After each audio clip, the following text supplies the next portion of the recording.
I didn't actually tell them. My sister wrote them a letter, an anonymous letter, and placed it in our mailbox. But because we don't actually receive mail to our home, my parents knew that it was from one of us. And so she was the only one wise enough at the time to include adults. Yeah, I know that Cora actually wrote the letter. Cora, hi, Cora. Hello. Yeah, good to see you again. Good to see you. Now, but you knew she was writing the letter? No, she So did you not were just discuss ratting her that. out? Yes, snitching. I'm so glad you. I'm so glad you wrote that letter. Yes, I felt like the benefits of her getting prenatal care outweighed the risk of us possibly losing our friendship at the time. Yeah.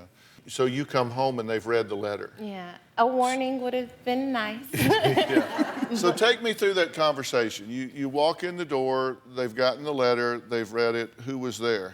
My siblings, I have my sister, and then I also have 3 brothers. Right. And so my mother told me, we have this letter and it says that you're pregnant. And the moment that they said it, I started crying. I told them that it was true. And it's like I said, I remember them being completely silent for a very long time, which I know may not be a big deal in most homes, but when your father speaks for a living, to render him speechless is quite the task. I've never been around the bishop when he was It doesn't speechless. happen often. So what was their reaction once they did begin to speak? Extremely disappointed. I was 14 years old. No one dreams that their child will have a child at that age. And so, you know, I believe for a very long time they grieved the dream that they thought would be for their daughter. And then once we got through that, and it was a process, we started looking at the practical matters of it, the health care and school education. Started working the problem. Right. You describe this, and this is what I want parents to hear.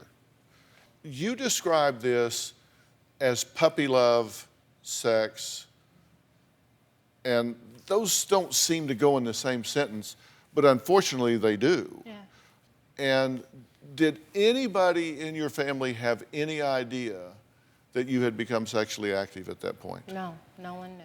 No one knew. And having been in the environment that you're in, and let me define what I mean by that, because I've actually shared the pulpit with your dad and Sarita at your church, and I know that this is a very hands-on, real-world ministry, meeting people where they are. And I know that they talk about premarital sex. I know they talk about teen sex. I know they talk about all that.